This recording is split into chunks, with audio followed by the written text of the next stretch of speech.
தமிழை நேசிக்கும் அனைவருக்கும் வணக்கம். இன்றைக்கி நம்ம என்ன டாபிக் பார்க்க போகிறோம் அப்படின்னு பார்த்தீங்கன்னா, ரயில்வேலேருந்து குரூப் டி பணியிடங்கள் கொடுத்துருக்காங்க. ஸோ கிட்டத்தட்ட 32,000க்கும் மேற்பட்ட வேக்கன்சி கொடுத்துருக்காங்க. இந்த 32,000 வேக்கன்சிக்கு நம்ம எப்படி ஆன்லைனில் அப்ளை பண்ணுறது அப்படிங்கிறத பற்றி தாங்க பார்க்க போகிறோம்.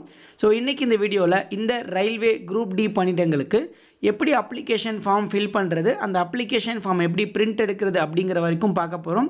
இந்த வீடியோ உங்களுக்கு பிடிச்சிருந்தால் மறக்காமல் லைக் பண்ணுங்கள். இந்த வீடியோவை உங்கள் ஃப்ரெண்ட்ஸ் அண்ட் ஃபேமிலி கூடயும் ஷேர் பண்ணுங்கள். வீடியோவோட முடிவில் நம்ம சேனல் உங்களுக்கு ஒருவேளை பிடிச்சிருந்தது அப்படின்னா தவறாமல் சப்ஸ்கிரைப் பண்ணிக்கோங்க. ஓகே, கீழே டிஸ்கிரிப்ஷனில் ஒரு லிங்க் கொடுத்துருக்கேன். அந்த லிங்க்கை கிளிக் பண்ணி ரயில்வேவோட அஃபீஷியல் பேஜ் இந்த பேஜ்குள்ளே வந்துடுங்க. ஸோ இதில் வந்த உடனே பார்த்தீங்க அப்படின்னா இந்த இடத்துல பாருங்கள் அப்ளை அப்படின்னு இருக்கும். Create an account, already have an account அப்படின்னு இருக்குது. இது வரைக்கும் ஆர்ஆர்பியில் நீங்கள் புதுசாக அக்கௌண்ட் க்ரியேட் பண்ணல அப்படின்னா அக்கௌண்ட் க்ரியேட் பண்ணி தான் பார்த்தீங்கன்னா இதுக்கு அப்ளை பண்ண முடியும்.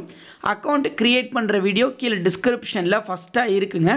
ஸோ அந்த வீடியோவை இங்கே ஒரு கார்டு கொடுக்குறேன். மேலே இருக்க அந்த கார்டில் இருக்க லிங்க்கை கிளிக் பண்ணாலும் அந்த வீடியோக்குள்ளே போயிடும்.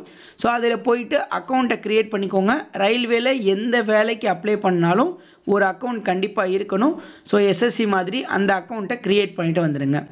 இப்போது அக்கௌண்ட்டை க்ரியேட் பண்ணிவிட்டு வந்ததுக்கப்புறம் இந்த ஆல்ரெடி ஹேவ் அன் அக்கௌண்ட் அப்படின்னு இருக்குல்ல, ஸோ இதை வந்து கிளிக் பண்ணிவிட்டு உங்களோட இமெயில் ஐடியும் பாஸ்வேர்டும் கேட்டிருப்பாங்க. ஸோ உங்களோட மெயில் ஐடி ப்ளஸ் பாஸ்வேர்டு ரெண்டையுமே நீங்கள் கொடுத்துட்டு கீழே இந்த இடத்துல பாருங்கள் I am not a robot அப்படின்னு இருக்குல்ல, அந்த கேப்சாவையும் கிளிக் பண்ணி லாகின் ஆப்ஷனை கிளிக் பண்ணுங்கள். ஸோ இதை நீங்கள் கிளிக் பண்ணதுக்கப்புறமா இந்த இடத்துல பாருங்கள் ஆதார் வெரிஃபிகேஷன் கேட்டிருப்பாங்க. உங்களோட 12 இலக்க ஆதார் நம்பரை நீங்கள் என்ட்ரு பண்ண வேண்டியது இருக்கும். உங்களோட 12 இலக்க ஆதாரை நீங்கள் என்ட்ரு பண்ணுங்கள். ஸோ ஆதார் நம்பரை கொடுத்ததுக்கப்புறம் இந்த இடத்துல ஒரு செக் பாக்ஸ் இருக்கு இல்லையா, அதை கிளிக் பண்ணிவிட்டு ஜென்ரேட் ஆதார் ஓடிபி அப்படிங்கிற ஆப்ஷனை கிளிக் பண்ணுங்கள். ஸோ பாருங்கள் ஓடிபி வந்து உங்களோட மொபைல் நம்பர் லாஸ்ட் 4 நம்பருக்கு வந்து சென்ட் ஆகிருக்கும் அப்படின்னு சொல்லுவாங்க.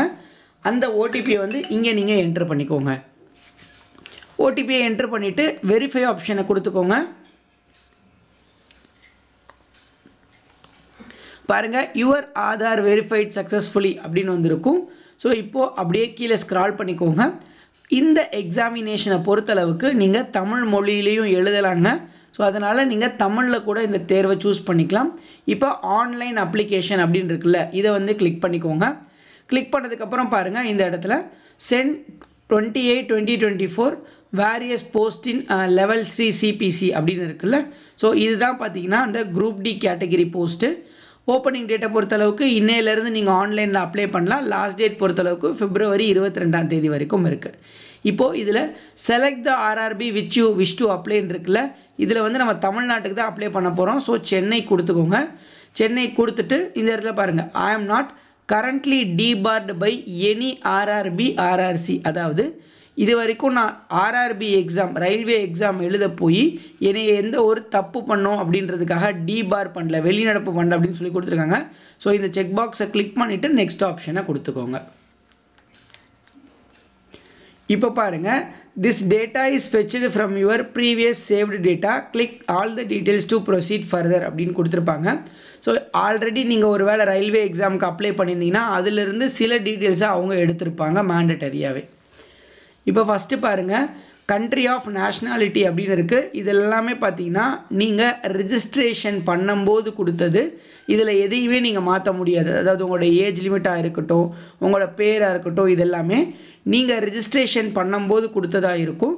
ஸோ அதை வச்சு தான் இது எல்லாமே வந்திருக்கும். ஃபஸ்ட்டு 9 பாயிண்ட்டுமே ஆட்டோமேட்டிக்காக ஃபில் ஆகிருக்கும். இதை விட்டுருங்க. இதுக்கப்புறமா மேர்ஷியல் ஸ்டேட்டஸ் கேட்டிருக்காங்க, மேரிடா அன்மேரிடா அப்படின்னு. ஸோ திருமணம் ஆகலைன்னா அன்மேரிடும், திருமணம் ஆகிருந்தால் மேரிட்னு கொடுத்துக்கோங்க. அடுத்து ரிலீஜியன் கேட்டிருக்காங்க. ரிலீஜியனை பொறுத்தளவுக்கு ஹிந்துவா, முஸ்லீமா, கிறிஸ்டினா, சிக்கா அப்படிங்கிறத கொடுத்துக்கோங்க. அடுத்து மதர் டங் கேட்டிருக்காங்க. உங்களோட தாய்மொழி தமிழாக இருந்தால் தமிழ், வேறு மொழியாக இருந்தால் வேறு மொழி கொடுத்துக்கோங்க. அடுத்து choice of language of examination அப்படின்னு கேட்டிருக்காங்க. ஸோ எந்த லாங்குவேஜில் எக்ஸாம் எழுத போகிறீங்க அப்படின்னு. ஸோ நீங்கள் தமிழில் தேர்வு எழுதுறதா இருந்தால் தமிழ்னு கொடுத்துக்கலாம், இங்கிலீஷில் எழுதுறதா இருந்தால் இங்கிலீஷ் கொடுத்துக்கலாம். ஸோ நீங்கள் ஒரு வேளை இங்கிலீஷில் எழுதுகிறவங்களா இருந்தாலும் தமிழ் கொடுத்துக்கோங்க. ஏன்னா இங்கிலீஷில் வந்து மேண்டட்டரியாக எல்லா கொஸ்டின்ஸுமே இருக்கும். ஸோ தமிழில் அடிஷ்னலாக இருக்கும்போது உங்களால் இன்னும் இந்த கேள்விகளை ஈஸியாக புரிஞ்சுக்கிறதுக்கு வாய்ப்பு இருக்குது. ஸோ இப்போ நீங்கள் இங்கிலீஷ்னு கொடுத்தீங்கன்னா இங்கிலீஷ் அண்ட் ஹிந்தியில் தான் வரும். ஸோ அதனால் இங்கிலீஷ் அண்ட் ஹிந்திக்கு இங்கிலீஷ் அண்ட் தமிழ் எவ்வளோ பெட்டர். ஸோ அதனால் முடிஞ்ச அளவுக்கு எல்லாருமே தமிழே கொடுத்துக்கோங்க. அடுத்து பெர்மனண்ட் மார்க் ஆஃப் ஐடென்டிஃபிகேஷன் 1 அப்படின்னு கேட்டிருக்காங்க. ஸோ அதாவது உங்களோட மச்சம் மற்றும் தழும்பு கொடுக்கணும். 2 மச்சம் இல்லை 2 தழும்பு இல்லை 1 மச்சம் 1 தழும்பு அந்த மாதிரி கொடுக்கணுங்க. ஃபஸ்ட்டு வந்து மச்சம் கொடுத்துக்கோங்க. நான் வந்து என்னோடய ரைட் கால் நீல வந்து ஒரு சின்ன மச்சம் இருக்குது. ஸோ அதனால் அதை மென்ஷன் பண்ணியிருக்கேன். அதே மாதிரியே இன்னொன்று கேட்டிருக்காங்க பாருங்கள். இதை பொறுத்தளவுக்கு என் முதல் வந்து ஒரு சின்ன தழும்பு இருக்குது. ஸோ நான் அதை கொடுத்துருக்கேன். ஸோ இந்த மாதிரி உங்கள் உடம்புல எந்த இடத்துல மச்சம் மற்றும் தழும்பு இருக்கோ நீங்கள் அதை கொடுத்துக்கோங்க. அடுத்து கம்யூனிட்டி கேட்டிருக்காங்க. ஸோ நீங்கள் அன்ரிசர்வ்டு கேட்டகரிக்கு கீழே வருவீங்களா, SC/ST கேட்டகரிக்கு கீழே வருவீங்களா, OBC கேட்டகரிக்கு கீழே வருவீங்களான்னு கேட்டிருக்காங்க. ஸோ எந்த கேட்டகரிக்கு கீழே வருவீங்களோ அந்த கேட்டகரியை கொடுத்துக்கோங்க. அடுத்து அந்த OBC வந்து நான் கிளீமி லேயரான்னு கேட்டிருக்காங்க. ஸோ OBC NCL கேட்டகரியாக இருந்தால் இதுக்கு எஸ் கொடுங்க. OBC NCL கேட்டகரி இல்லைன்னா நோ கொடுத்துக்கோங்க. அடுத்து நேம் ஆஃப் த கேஸ்ட் கேட்டிருக்காங்க. உங்கள் கேஸ்ட்டோட பேர் எழுதிக்கோங்க. ஸோ அதுக்கப்புறம் பாருங்கள் கம்யூனிட்டி சர்டிஃபிகேட்டோட நம்பர் கேட்டிருக்காங்க. ஸோ இந்த OBC சர்டிஃபிகேட் நீங்கள் ஒரு வேளை வச்சுருக்கீங்க அப்படின்னா கண்டிப்பாக உங்கள் கம்யூனிட்டி சர்டிஃபிகேட்டு உங்கள்கிட்ட இருக்கும். ஸோ OBC சர்டிஃபிகேட் நம்பர் கொடுக்கக்கூடாது. உங்களோட கம்யூனிட்டி சர்டிஃபிகேட் நம்பர் இந்த இடத்துல கொடுத்துக்கோங்க. சேவையால் வழங்கப்படணும் புதிய கம்யூனிட்டி சர்டிஃபிகேட் வச்சுருந்தீங்கன்னா அதோட நம்பரை கூட கொடுத்துக்கோங்க. அடுத்து கம்யூனிட்டி சர்டிஃபிகேட் இஷ்யூவிங் அத்தாரிட்டி, அதாவது உங்களோட கம்யூனிட்டி சர்டிஃபிகேட்டை யார் கொடுத்தாங்க அப்படின்னு கேட்டிருக்காங்க. கம்யூனிட்டி சர்டிஃபிகேட்டுக்கு கீழேயே சீல் வச்சுட்டு அவங்க வந்து யாருன்னு போட்டிருப்பாங்க. ஜூனியர் தாசில்தாரா, மேஜிஸ்ட்ரேட்டா, சப்டிவிஷன் மேஜிஸ்ட்ரேட்டா இல்லை கலெக்டரா அப்படின்னு கொடுத்துருப்பாங்க. ஸோ யாருன்னு பார்த்து கரெக்டாக கொடுத்துக்கோங்க. அடுத்து கம்யூனிட்டி சர்டிஃபிகேட்டை எந்த ஸ்டேட்டில் கொடுத்தாங்க, தமிழ்நாடா கேரளா அப்படின்னு கேட்டிருக்காங்க. ஸோ எங்கே வாங்கினீங்களோ அது. அடுத்து கம்யூனிட்டி சர்டிஃபிகேட் இஷ்யூடு டேட் கேட்டிருக்காங்க. என்னைக்கு டேட்டில் அந்த கம்யூனிட்டி சர்டிஃபிகேட் கொடுத்தாங்க அப்படின்னு. பழைய கம்யூனிட்டி சர்டிஃபிகேட்டாக இருந்தால் அந்த சீலுக்கு கீழேயே பார்த்தீங்கன்னா என்றைக்கு இந்த கம்யூனிட்டி சர்டிஃபிகேட்டை இஷ்யூ பண்ணோம் அப்படிங்கிற டீட்டெயில்ஸ் கொடுத்துருப்பாங்க. புதிய வகையான கம்யூனிட்டி சர்டிஃபிகேட்டாக இருந்துச்சு அப்படின்னா கண்டிப்பாக நீங்கள் வந்து அதுலேயுமே தனியாகவே டேட் இருக்கும், அதை பார்த்து கொடுத்துக்கோங்க. அடுத்து உங்களோட போஸ்டல் அட்ரஸ் கேட்டிருக்காங்க. போஸ்டல் அட்ரஸை பொறுத்தளவுக்கு ப்ரெசன்ட் அட்ரஸும் கேட்டிருக்காங்க, பெர்மனண்ட் அட்ரஸும் கேட்டிருக்காங்க. ஸோ ப்ரெசன்ட் அட்ரஸில் ஃபஸ்ட்டு ஸ்டேட் கேட்டிருக்காங்க. ஸ்டேட்டை பொறுத்தளவுக்கு தமிழ்நாடு அப்படின்னு கொடுத்துக்கோங்க. அடுத்து டிஸ்ட்ரிக்ட், நீங்கள் எந்த டிஸ்ட்ரிக்டை சார்ந்திருக்கீங்க அப்படின்னு கொடுத்துட்டு அடுத்து உங்களோட அட்ரஸ் கேட்டிருக்காங்க. ஸோ உங்களோட ஃபுல் அட்ரஸை நீங்கள் தெளிவாக கொடுத்துக்கோங்க. ஸோ கொடுத்துட்டு கீழே பார்த்தீங்கன்னா அடுத்து present nearest city or town கேட்டிருக்காங்க. ஸோ அதாவது பக்கத்தில் இருக்கக்கூடிய சிட்டி அல்லது மேஜர் டவுன் அதோட பேர் ஏதாவது எழுதிக்கோங்க. அடுத்து அதோட பின்கோட் கொடுத்துக்கோங்க. இப்போ அடுத்து பெர்மனண்ட் அட்ரஸ்ஸு. ஸோ உங்களோட ப்ரெசன்ட் அட்ரஸும் பெர்மனண்ட் அட்ரஸும் ஒன்று தான், எதுவுமே மாற்றமே இல்லை அப்படின்னா ஜஸ்ட்டு உங்கள் ப்ரெசன்ட் அட்ரஸை இந்த இடத்துல ஒரு டிக் ஆப்ஷன் இருக்குது பாருங்கள். இந்த டிக் ஆப்ஷனை கிளிக் பண்ணிங்க அப்படின்னாலே பெர்மனண்ட் அட்ரஸும் ஆட்டோமேட்டிக்காக ஃபில் ஆகிடும். இல்லை என்னோடய பெர்மனண்ட் அட்ரஸ் நிரந்தர முகவரி வேறங்க, நான் வந்து இப்போது ஒரு இடத்துல தங்கியிருக்கோம், ஸோ இது வந்து உங்களோட தற்காலிக முகவரி தான், எங்களோட சொந்த ஊரில் சொந்த வீட்டில் இருக்குது, என்னோடய அட்ரஸ் வேறுனா அந்த அட்ரஸை இங்கே கொடுத்துக்கோங்க. ஸோ அப்போது இந்த டிக் ஆப்ஷனை எடுத்து விட்டுட்டு அதே மாதிரி ஸ்டேட்டு, டிஸ்ட்ரிக்கு, அட்ரஸ்ஸு, உங்களோட பெர்மனண்ட் மேஜர் சிட்டி, பின்கோடு இது எல்லாத்தையுமே ஃபில் பண்ணுற மாதிரி இருக்கும். ஒரே அட்ரஸாக இருந்தால் ஜஸ்ட் ஒரு தடவை ஃபில் பண்ணி இந்த டிக் ஆப்ஷனை கிளிக் பண்ணிக்கோங்க. இப்போது இதெல்லாம் முடிச்சதுக்கப்புறம் நெக்ஸ்ட் ஆப்ஷன் கொடுத்துக்கோங்க. ஸோ பாருங்கள் அடுத்து இந்த பேஜில் வந்துருப்போங்க. இதில் பாருங்கள் கேட்டகரி டீட்டெயில்ஸில் நீங்கள் எக்ஸ் சர்வீஸ் மேனான்னு கேட்குறாங்க. எக்ஸ் சர்வீஸ் மேனாக இருந்தால் எஸ் கொடுத்துக்கோங்க, இல்லைனா நோ கொடுத்துக்கோங்க. அப்படி எஸ் கொடுத்தீங்கன்னா உங்களோட சர்வீஸ் டீட்டெயில்ஸ் எல்லாமே கொடுக்குற மாதிரி இருக்கும். அடுத்து நீங்கள் பிடபிள்யூடி கேண்டிடேட்டா அப்படின்னு கேட்டிருக்காங்க. ஸோ பிடபிள்யூடியாக இருந்தால் எஸ் கொடுத்துட்டு ஸோ என்ன டிசாபிலிட்டி, அந்த டிசாபிலிட்டியோட சப் கேட்டகிரி, அதுக்கப்புறம் எத்தனை பர்சன்டேஜ் டிசாபிலிட்டி, அதுக்கப்புறம் உங்களோட பிடபிள்யூடி சர்டிஃபிகேட்டோட நம்பரு எப்போ கொடுத்தாங்க, அடுத்து உங்களோட UDID எல்லாமே கொடுக்குற மாதிரி இருக்குங்க. அடுத்து ஸ்கிரைப் டீட்டெயில்ஸ் கொடுத்துருக்காங்க. அதாவது உங்களுக்கு ஏதாவதும் தேர்வு எழுதுறதுல வந்து தொய்வு இருக்கா அப்படின்னு கேட்டிருக்காங்க. அதாவது நீங்கள் வந்து மாற்றுத்திறனாளியாக இருப்பீங்க, இல்லை ஒரு சில நேரம் உங்களுக்கு ஏதாவது ப்ராப்ளம் இருக்கும், அதனால் எக்ஸாம் வந்து உங்களால் வேகமாக எழுத முடியாது. ஸோ அந்த மாதிரி ஏதாவது ப்ராப்ளம் இருக்கா அப்படின்னு கேட்டிருக்காங்க. ஸோ இருந்துச்சுன்னா எஸ் கொடுங்க, இல்லைன்னா நோ கொடுத்துட்டு கீழே நீங்கள் EBCயான்னு கேட்டிருக்காங்க. அதாவது எக்கனாமிக்கலி வீக்கர் செக்ஷனான்னு கேட்டிருக்காங்க. ஸோ அப்படி இருந்துச்சுன்னா எஸ் கொடுத்து அந்த சர்டிஃபிகேட்டோட டீட்டெயில்ஸ் எல்லாமே நீங்கள் கொடுக்குற மாதிரி இருக்கும் அப்படின்னு சொல்லியிருக்காங்க. அடுத்து நீங்கள் ரயில்வே அப்ளிகண்ட்டான்னு கேட்டிருக்காங்க. ஆல்ரெடி நீங்கள் ரயில்வேல எம்ப்ளாயாக இருக்கீங்களான்னு இருந்தால் எஸ், இல்லை நோ. அடுத்து கரண்ட் எம்ப்ளாய்மெண்ட் டீட்டெயில்ஸ். ஸோ அதாவது தற்போது உங்களோட எம்ப்ளாய்மெண்ட் எப்படி இருக்குது, அதாவது பப்ளிக் செக்டார்லேயோ ஸ்டேட் கவர்மெண்ட்லேயோ சென்ட்ரல் கவர்மெண்ட்லேயோ வேறு எதுலையாவது ஒர்க் பண்ணுறீங்களா அப்படின்னு கேட்டிருக்காங்க. ஸோ இது எதுலேயுமே ஒர்க் பண்ணல, நான் வேலைக்கே போகல, இல்லை நான் ப்ரைவேட்டாக தான் ஒர்க் பண்ணுறேன் அப்படின்னா நாட் அப்ளிகபிள் அப்படின்னு கொடுத்துக்கோங்க. அடுத்து details of course completed act apprentice அப்படின்னு சொல்லி கொடுத்துருக்காங்க. ஸோ நீங்கள் ரயில்வேவோட ஆக்ட் அப்ரெண்டிஷிப் கோர்ஸ் எதுவும் முடிச்சிருக்கீங்களான்னு கேட்டிருக்காங்க. முடிச்சிருந்தா எஸ் கொடுத்துட்டு என்ன ட்ரேடில் எப்போ இருந்து எப்போ வரைக்கும் ட்ரைனிங் கொடுத்தாங்க, உங்களோட சர்டிஃபிகேட் என்ன, நம்பர் என்ன, அதோட டேட் என்ன, அதோட மார்க்ஸ் எவ்வளோ எடுத்தீங்க அப்படிங்கிற எல்லா டீட்டெயில்ஸையுமே நீங்கள் தெளிவாக கொடுக்குற மாதிரி இருக்கும். அடுத்து கடைசியாக பேங்க் டீட்டெயில்ஸ் கேட்டிருக்காங்க ரீஃபண்டுக்காக. ஸோ கண்டிப்பாக இந்த பேங்க் டீட்டெயில்ஸை நீங்கள் கரெக்டாக கொடுக்கணுங்க. இதில் பார்த்தீங்கன்னா ஃபஸ்ட்டு உங்கள் அக்கௌண்ட் ஹோல்டர் நேம் கேட்டிருப்பாங்க. பேர் வந்து உங்களோட பேங்க் பாஸ்புக்கில் எப்படி இருக்கோ அதே மாதிரி கொடுத்துக்கணும். அடுத்து உங்களோட பேங்க் அக்கௌண்ட் நம்பர் கேட்டிருக்காங்க. ஸோ உங்களோட பேங்க் அக்கௌண்ட் நம்பர் கொடுத்துக்கோங்க. அடுத்து அதே நம்பரை திருப்பி நீங்கள் கன்ஃபார்ம் பண்ணணும், கன்ஃபார்ம் அக்கௌண்ட் நம்பர் கொடுத்துக்கோங்க. அடுத்து ஐஎஃப்எஸ்சி கோடு கேட்டிருக்காங்க. ஸோ ஐஎஃப்எஸ்சி கோடை பொறுத்தளவுக்கு உங்களோட பாஸ்புக்லேயே அது இருக்குங்க, அதை பார்த்து நீங்கள் கரெக்டாக கொடுத்துட்டு ஸோ கன்ஃபார்ம் அப்படிங்கிற ஆப்ஷனை ஜஸ்ட்டு கிளிக் பண்ணுங்கள். ஸோ கிளிக் பண்ணிங்க அப்படின்னா உங்களோட பேங்க் நேமு உங்களோட பேங்க் அட்ரஸ்லாம் ஆட்டோமேட்டிக்காக வந்துடும். ஸோ வந்ததுக்கப்புறம் எல்லாமே கரெக்டாக இருக்கா அப்படின்னு பார்த்துக்கோங்க. ஏன்னா இந்த அக்கௌண்ட்டுக்கு தான் உங்கள் ரீஃபண்ட் வரும். ஸோ எல்லாமே கரெக்டாக இருக்கும்போது இந்த சேவ் ஆப்ஷனை நீங்கள் கிளிக் பண்ணிக்கோங்க. ஸோ இது முடிஞ்சிச்சுன்னா அதர் டீட்டெயில்ஸ் சேவ்டு சக்ஸஸ்ஃபுல்லின்னு வந்துடும். நெக்ஸ்ட் ஆப்ஷன் கொடுத்துக்கோங்க. இப்போ அடுத்து எஜுகேஷ்னல் டீட்டெயில்ஸுங்க. இதில் கண்டிப்பாக 10th மார்க் ஷீட் வந்து ஆல்ரெடி உங்களோட ரெஜிஸ்ட்ரேஷன் மூலயமாவே அப்லோட் ஆகிருக்கும். 10th தவிர நீங்கள் அதுக்கு மேலே வேறு ஏதாவது படிச்சிருந்தீங்க அப்படின்னா அதை நீங்கள் கொடுத்துக்கலாம். இப்போ ஒரு வேளை நீங்கள் ஐடிஐயோ இல்லை நாக் அப்ரெண்டிஷிப்போ இது மாதிரி ஏதாவது படிச்சிருந்தீங்க அப்படின்னா நீங்கள் அதை அடிஷ்னலாக கொடுத்துக்கோங்க. இல்லை ப்ரோ நான் டிப்ளமோ அந்த மாதிரி படிச்சிருக்கேன்னா அது தேவையே இல்லை அந்த குவாலிஃபிகேஷனு.